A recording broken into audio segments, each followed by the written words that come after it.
nerds, what's up? Today I'm going to be going over a decade's worth of Hugos and rating them and ranking them.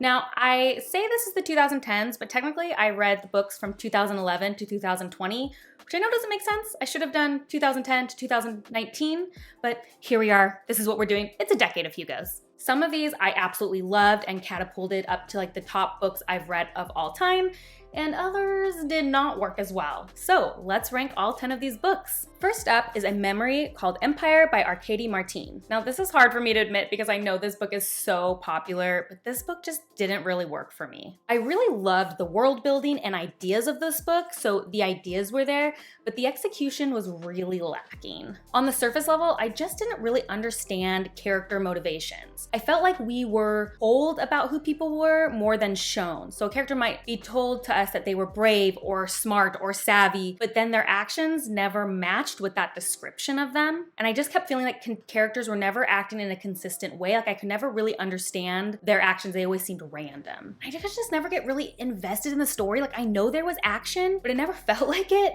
to the point where 20 pages before the end of the book, I realized I could have shut it and walked away and literally never wondered what happened. Now, going into this book, I knew very little about the plot, which is usually what I try to do. I really like to go into books very fresh, but I did know this was a heavily themed book. So I was actually pretty excited to see what themes it explored. And I'm sorry to say, guys, I just don't really feel like this said anything new about its themes. It certainly didn't challenge the way I saw the world. Sure, it was about colonialism and collective memory and culture, but in my opinion, it just didn't really reinvent the wheel. It felt like it said things that we've already been seeing and saying about those things. And so sometimes it hit on something interesting, especially when it talked about language, but otherwise I was pretty underwhelmed. And it made me realize that I think I would have liked this a lot more as a novella.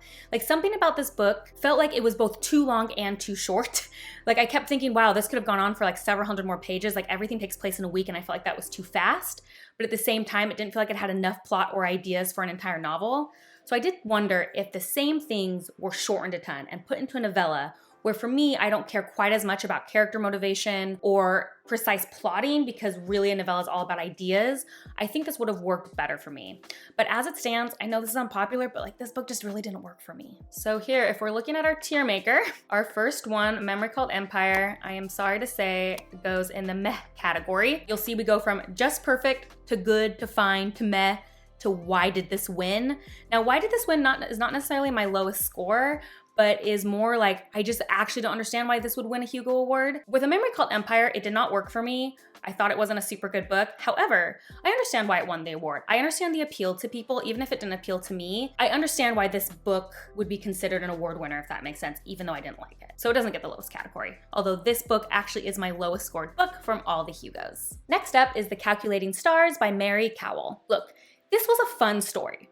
There's nothing inherently wrong with this story. This is basically an alternative history, think around the same time as Hidden Figures, and about women making it in engineering and getting us, to the stars. So this was a fine story, but when you think that it's won the Hugo Award, the Locust Award, and the Nebula Award, you have expectations? Like, that's a lot of awards. And so I went into this being like, wow, this book must be really like mind-boggling fantastic. And, on the surface, this feels like it should be a perfect book for me. Sci-fi, women in engineering, like that's pretty much everything I like. My problem with the story is that it was just extremely obvious in every single way. I was shocked that this book had literally zero nuance. You were setting the story in the 1950s, a feminist story, a story that's gonna focus on things women face like sexism, racism, and religious persecution. Okay, before I criticize this, let me explain to you where I'm coming from. In this book, the main character talks a lot about being the only woman in her calculus class and the only woman in engineering and the only woman. I've experienced that. I was the only girl in my calculus class in high school. I went on and majored in engineering, which I was less than 10% of my major was female. And so quite frequently, I was the only female in my engineering classes. I experienced this, and I experienced this way later than the 1950s, where we assume that there's kind of like less sexism, or things at least are getting better in that respect. So here's the thing. Sometimes sexism is as obvious as it is in this book, but most times it's not. Most times, me and my female colleagues would be like, ooh, that felt sexist, but we don't know.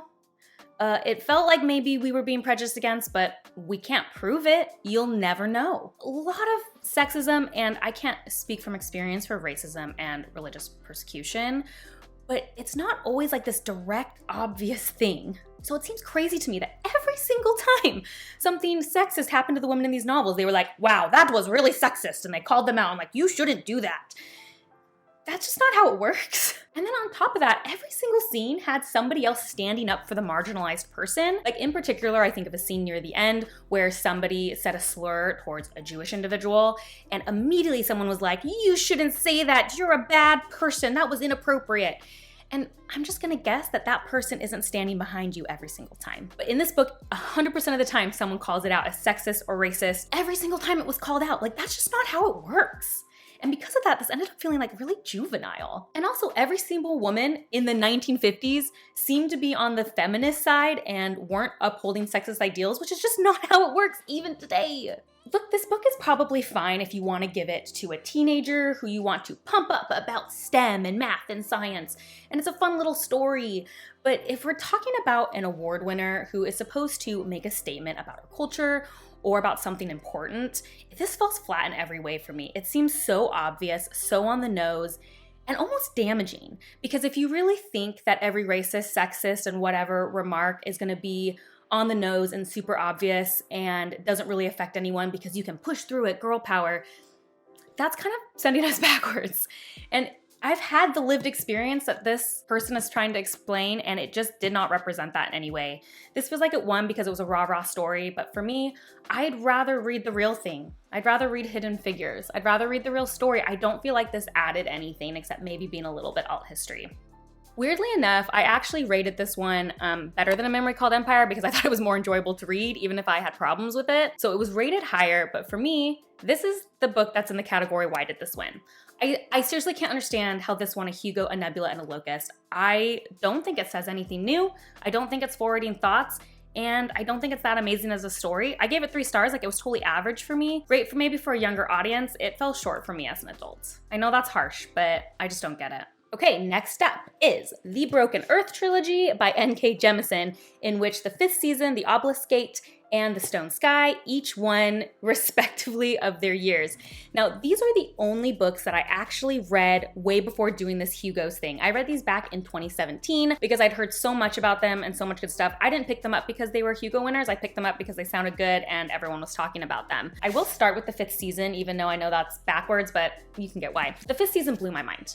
I freaking loved this book. The world building was so good, and the way the 3 narratives weave together at the end blew my mind. Like, it's still probably one of my favorite things that I've read. I loved the 5th season. I also think N.K. Jemisin is really great at having a message in her novels that doesn't overtake the novel itself and is presented in a way that makes the reader think, and it doesn't tell you how to think. That's a rare thing, I feel like, today. Jemisin presented something. She let you decide what it meant, what it was. Overall, I just can't say enough about this book. It is probably one of the first darker books I read. Back in 2017, I wasn't reading super dark stuff, so there were scenes in this book that were very difficult for me, especially some of the stuff involving children. But even though I had to power through those difficult scenes, overall, I think this book deserves its accolades. However, the next 2 books didn't do it quite as much for me. Now, I didn't think these books were bad. I obviously read both of them, and I will stop a series at any time if I don't like them. The 5th season was good enough to carry me through the whole series. These definitely weren't bad. I just remember feeling like they never lived up to the 5th season for me, where you hope the books get better and better in a series, and for me personally, they didn't. Again, I know that's a very unpopular opinion. This trilogy is a lot of people's favorite of all time. I can't remember which one. I liked one better than the other, and that's the funny thing is I have so many vivid memories of the 5th season, even though technically I read that the longest ago because it was the first one. Whereas these, it kind of muddles together, which is also a sign for me usually that I wasn't like super invested. I liked the characters in the books. I just, by the end, I didn't feel like everything came together for me in The Stone Sky as much as I had wished. I just think things weren't quite as clean or made the most sense to me. But I still liked the trilogy as a whole. I would definitely recommend it. I mean, the 5th season's incredible. They just weren't like quite there for me. So if we're going to rank these, obviously the 5th season is our first just perfect. It is top tier for me, 5 stars, loved that book. And I can't really remember the difference between The Stone Sky and The Obeliskate. I think The Obeliskate I liked better, so I think I was gonna say that's good, and The Stone Sky was only fine for me, so that's my ranking, but still a great trilogy overall. Next up is The Three Body Problem by Cixin Liu. Now, I wonder if you can tell how I felt about this book, considering I own all three of them. So this book was completely amazing. I was blown away by this book. This is for sure my top book of the year. I read it early on in the year. I thought nothing's gonna top this, and nothing has so far, even though I've read a lot of books I've really loved. This just blew my mind in every conceivable way. I loved the themes, I loved the story, I love how it expanded my mind about the universe. I was also completely engrossed in the three-body problem mathematically. I was completely engrossed in that theory. I thought it was fascinating. This book, I think I finished it in like 2 days. Like, I opened this book and could not put it down. This book kept making me wondering the entire time, like, what would I do? How would I act? Which faction would I belong to? It really made me consider a lot of things. And, you know, as I read the rest of the trilogy, I will say it, this trilogy, I think, has made me think differently about the universe more than any other thing I've ever read. Like, I feel like I was sort of fundamentally changed by this series and how I viewed our world and people and the galaxy. And when something can fundamentally change me that way, or the way I think, it obviously is just gonna be top tier. And in fact, I have now ranked this series as in my top 10 series of all times. It's a little crazy to me that the second book, The Dark Forest, didn't also win a Hugo personally, because I was really interested in the Dark Forest theory that's presented in here, so I was Googling it, and after a lot of researching, I realized, like, Cixin Liu influenced actual science. Like, they call it the Dark Forest theory because Cixin Liu called it in this book. This is science fiction influencing actual science. Doesn't that deserve a Hugo Award? Now, I do think The Three Body Problem, if I research correctly, is the first book in translation to ever win a Hugo, so I think that's pretty cool as well. I do have to say, though, one thing to warn you before you read this book. One thing this book is it's not a character story. The characters in this book definitely do not act like real people, are not real people. They represent ideas. And so if you are a very character motivated reader, like the characters have to be top notch, this may not be the book for you. That is a warning, I have to say. Now, where am I gonna put Three Body Problem? I don't think anyone is surprised. It's obviously just perfect, top tier, can't be beat. I love it. Next up is Ancillary Justice by Lecky. This book is an interesting one. I actually ended up giving it about 3 stars average. I don't feel strongly either way about this book. There was parts I really liked about it and parts that didn't work necessarily as well for me. I really love the concepts presented in this novel, especially with the AI and gender, and I absolutely loved the character of One-esque. But again, this was another book for me that was a lot of great concept and lacked execution. Characters often just made choices to me that didn't make any sense, especially the character of Savardin. The entire time I kept being like, why are they doing this? What motivation do they have? And it never ended up making sense to me. I also felt this book was one of those things where I kept being like, oh, that concept's really interesting. Wait, don't go away from that. Like, it kept focusing on parts of the story that were the least interesting, and something would be happening off screen that'd be like, wait, I wanna see what's happening there. Either way, like, I enjoyed it. It wasn't my favorite read. It wasn't a bad read either. It was just kind of neutral. One thing I will say about it is recently I finally started reading Octavia Butler. She's been on my list forever, and I finally got around to her. Only read 2 books so far, been blown away by both. They're incredible. And something I've noticed about Butler is that she has this quality where she can write books 30 plus years ago and they feel completely relevant to today. Like, you read it and you're like, someone could have written this in our year, 2022, and it'd be as relevant today. Another author who I think is good at this is Terry Pratchett. His books also, no matter how old they were, feel completely relevant. I think this is a very rare skill, to be so on the pulse of culture and the heart of things that you can write timeless novels. Ancillary Justice, I think, is missing that just a little bit. I think what they do with gender is very interesting, but I think it was probably a lot more interesting and novel in 2013. Does not feel as interesting or novel in 2022. I don't think it has that timeless quality. Now, that isn't necessarily like a super negative thing. I just think like this book at the time, if I had read it back in 2013, I think it would have blown me away a little more because it would have had something more interesting to say about gender than it does today. Does that make sense, what I'm saying? Okay, so again, Ancillary Justice, totally fine, average for me. A fine book. I could see how people loved it, just not necessarily something that really blew me away. Okay, next up is Redshirts by John Scalzi. Now, I grew up watching Star Trek Next Generation with my dad. I think we watched every single season, like it was on constantly at my house. And so when I heard the title Redshirts, I obviously was very enthused to read it, and this delivered in every conceivable way. I absolutely loved this novel. It was so witty, it was so smart, it was clever, it was so referential, yet that didn't take over the story, and Guys, I just loved this. I was invested in the characters. I honestly laughed out loud like several times. I'd be reading, my husband would be like, what's up? And I'm like, this book is just so funny. Everything about it was just perfection. It has the perfect pacing. It's the perfect length. I loved it. I think if there's one thing negative I would say about this book is that I felt like it ended perfectly and then, sorry, I'm trying to find the part. It ended perfectly and then it went into what they call the codas. So they had 3 codas at the end, coda 1, coda 2, and coda 3. Now, individually, I liked these. I understood what they were doing. I wish he had taken them out and made them a separate novella or short story or something. The word it ends on in the actual main story on chapter 24 is so perfect. I just wish the book had ended there. That's my only really complaint. I'd love to know if you've read Redshirts, if you feel the same. Did you feel like the codas were necessary, or do you think it would have been stronger if it ended before then? Either way, it doesn't affect my rating of the book. Obviously, Redshirts for me is another book that goes into just perfect. I did rate it 4.5. I took a 0.5 off just because of the codas, but it'll still be in my top books of the year. Another thing I'd be interested to know is if you need the Star Trek knowledge to enjoy this book. Let me know if you read it and you didn't have that Star Trek knowledge, if it was still enjoyable. For me, who was a huge Star Trek fan, nothing could be better. Whew. Okay, we're getting there. The second to last book is Among Others by Jo Walton. Now, this book I think for me, unfortunately, is gonna go to the biggest disappointment. So not the worst book, but the biggest disappointment, because the first 3/4 of this book were a 5-star book for me. I was in love. I loved this 15-year-old protagonist who had clearly gone through a lot of trauma and was using her love of SFF to deal and work through that trauma. And it was almost like a love letter to SFF. There were so many references, and as someone who also grew up, even though I didn't necessarily have like a lot of trauma to work through, but like many people who grow up loving sci-fi and fantasy, those are the books I went to for comfort. Those are the books I went to when I wanted an escape, when things weren't great in my life. And so to read this book that's a love letter to that was just so enjoyable. Where this became a bit disappointing to me was that the book had a very huge magical realism vibe almost the entire way through. In fact, other than a few things that I could tell were real magic in the world, I thought most of it was our protagonist kind of dealing with her trauma. I thought the magical realistic part of it was that we would find out that that was just kind of how she escaped what had happened to her. And this was such a fascinating idea to me. But then about a quarter before the end of the book, things started turning into just straight fantasy.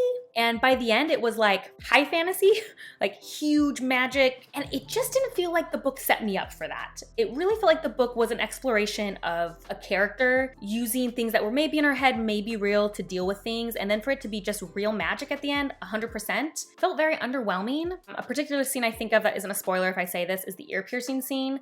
I really thought the ear piercing scene was a very poignant scene about our character's thoughts and how she felt about this trauma she experienced and growing up. But then when all of it became real, it didn't seem like it was making the same statement. So I'm bummed. However, when we go to rank this book, I still had a great time reading it. Like, I really enjoyed it. I got through it very quickly. I loved it. So I'm still putting it in the good category, even though the ending was very disappointing for me. I enjoyed too much of it, and too much of it was 5 stars for me to just, discount it. So I think it was still a very good book, just not quite exactly what I was hoping to get from it. Got our last book, which is Blackout by Connie Willis. Now, I did some digging about this book because really Blackout / All Clear won the Hugo that year, and I thought it was weird that a duology won the Hugos. Like, why not just one? And it turns out they were released in the same year because the publisher had to split the book in 2. Now, we're gonna get back to that later. Okay guys, here's my admitting that I only read Blackout. You guys, I couldn't do it. I couldn't read All Clear. I couldn't do it. That's a huge bummer because I absolutely loved the first 150 pages of this. The setup was amazing. The plot was amazing. This book was researched from all get out, which is something I love. It definitely gave me very like Jonathan Strange and Mr. Norrell vibes in the terms of like how much research was done. This is about historian time travelers who go back to World War II. Very light magic in that way, where it's really just the time travel and everything else is kind of real world. I really enjoyed that part of it. But then we got about 150, 200 pages in, and it was just, everything went downhill. Have you guys ever had one of those dreams where in the dream you have to get somewhere, like you have to get to work, but every single thing goes wrong? So you're in your car and then the road is closed, and then you accidentally get on the wrong freeway, so then you have to turn around, but then you realize you run out of gas, so you go to the gas station, but then your car breaks down, so then you get on the train, and then the train gets off at the wrong stop, and then you finally get to your work building, and then you realize this is the wrong building. Wait, I don't recognize it. Where am I? I'm in the wrong city. So then you have to go back out and the dream goes on and on and on and never ends and everything's going wrong. I get stressed out just thinking about it. Those are the most frustrating dreams, and that, if you like that feeling, you'll like this book, because that's exactly what the last 300 pages were. There are 3 main perspectives in this book, and literally every single thing goes wrong in all 3 perspectives for 300 pages. Talking about, oh, I'm trying to go meet someone and someone stops me. I'm trying to go do this and someone stops me. I'm trying to even get a sentence out and someone interrupts me. I've done this whole thing to talk to someone, but the train comes early for the first time, so I have to run to catch it. Literally, everything in all 3 perspectives goes wrong for 300 pages. Now, I understand this is supposed to create tension, and I think it would have worked really well for a few chapters, even 100 pages. But by 300 pages, and because it's a split novel, it ends that way. So you're frustrated. I mean, I literally felt like tearing my hair out at the end. I was 10 pages from the ending and it was still doing this. And I just thought, I can't handle this anymore. To me, there could have very easily been 150 pages cut out of this novel without changing it at all. And my guess is that could happen to All Clear, and then you could smoosh these books together as one, which I think would be helpful. Now, I won't blame it for being split in 2. There are books that I've liked that are split in 2. For example, book 3 and 4 of the Dandelion Dynasty that happened. I luckily got to read them almost back to back. So I won't blame this book. This book I think ends in a really bad spot. It is not an ending. I will not hold that against this book. It's not Connie Willis's fault that they cut it in half. The big difference for me though is when I was reading the Dandelion Dynasty, I enjoyed every second of the 3rd book and I was eager to get to the 4th book, even though it was disappointing that it didn't quite have a nice full arc of an ending because it was split in half. I still enjoyed every second. With Blackout, I got too frustrated. I'm bummed because I honestly do want to know what happens, but I honestly don't think I can get through All Clear if it's that frustrating. You tell me in the comments if it stops, but you gotta be honest. Otherwise, I might just look up what happens. It is interesting. All the negative reviews I read about this book literally said the same thing as me. They said they just couldn't handle the frustration. So I do think this is a book that it's either gonna just work for you or not. I think it's excellently done. It is brilliantly written and researched. But if that kind of style, frustrating going wrong, is going to bother you, I think this book is going to be tough. Now, because I think this book actually is technically very good, but I just got too frustrated, I'm going to also give it a middle rating. I think it probably works well for some people. Again, loved the plot, loved the ideas, just could not with the execution. Okay, finally, I thought it would be interesting if I compared all the Hugos I read to just my regular reading habits.